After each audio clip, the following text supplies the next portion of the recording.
Praise the Lord, hallelujah. യേശുവിൽ ഏറ്റവും പ്രിയമുള്ള മാതാപിതാക്കളെ, സഹോദരി സഹോദരന്മാരെ, പ്രിയ കുഞ്ഞുമക്കളെ, ഈ പ്രഭാതത്തിൽ നമ്മൾ ചിന്തിക്കുന്ന വചനഭാഗം യെശയ്യാ പ്രവാചകന്റെ പുസ്തകം 53 അധ്യായം 5 വാക്യം. യെശയ്യാ 53:5.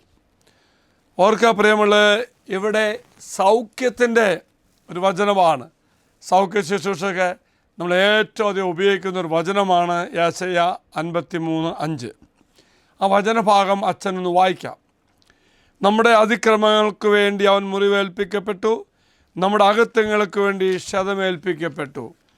അവൻ്റെ മേലുള്ള ശിക്ഷ നമുക്ക് രക്ഷ നൽകി, അവൻ്റെ ക്ഷതങ്ങളാൽ നാം സൗഖ്യം പ്രാപിച്ചു. ഇതാണ് വചനം. നമ്മുടെ അതിക്രമങ്ങൾക്ക് വേണ്ടി അവൻ മുറിവേൽപ്പിക്കപ്പെട്ടു. അപ്പോൾ അവൻ്റെ മുറിവുകൾ നമ്മുടെ അതിക്രമങ്ങൾക്ക് വേണ്ടിയാണ്, നമ്മുടെ പാപങ്ങൾക്ക് വേണ്ടിയാണ്. അതുപോലെ മുറിവേൽപ്പിക്കപ്പെടുന്നു, അവൻ ക്ഷതമേൽപ്പിക്കപ്പെടുന്നു, അവൻ്റെ മേലെ ശിക്ഷ നമുക്ക് രക്ഷ നൽകി. അങ്ങനെ അത് നിമിത്തമായിട്ട് നമ്മൾ രക്ഷ പ്രാപിച്ചു.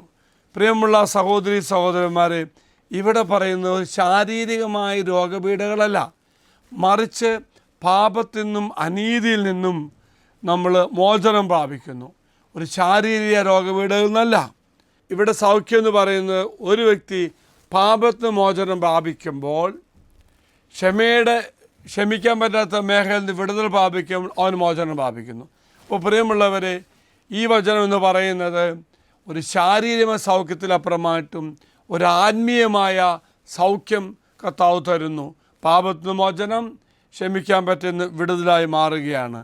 എങ്കിൽ പ്രിയമുള്ളവരെ, ഇന്നത്തെ ദിവസം ദൈവത്തോട് പ്രാർത്ഥിക്കുന്നതും അപ്പുറമായിട്ടും ഒരു ആത്മീയമായ വിടുതൽ, ആത്മീയമായ രക്ഷ, പാപത്തിൽ നിന്നും ക്ഷമിക്കാൻ പറ്റാത്ത അവസ്ഥയിൽ നിന്നും ദൈവം നമ്മെ അനുഗ്രഹിക്കട്ടെ എന്ന് പ്രാർത്ഥിക്കുന്നു. ഈ ദിവസം ധ്യാനിക്കേണ്ട പ്രാർത്ഥിക്കുന്നത്, കർത്താവ് എനിക്ക് രക്ഷ വേണം.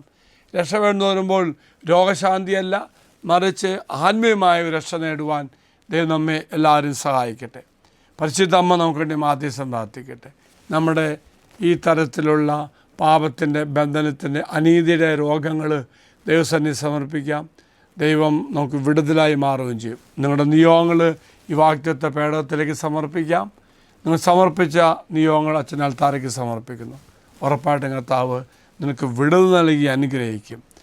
അച്ഛൻ ഈശ്വരാശീർവാദം തരാം. നമ്മുടെ കർത്താവായ ഈശോ കൃപയും പിതാവായ ദൈവത്തിൻ്റെ സ്നേഹവും പരിശുദ്ധാത്മാവിൻ്റെ സഹവാസവും കൂടെ ഉണ്ടായിരിക്കട്ടെ, ഇപ്പോഴും എപ്പോഴും എന്നേക്കും. ആമേൻ.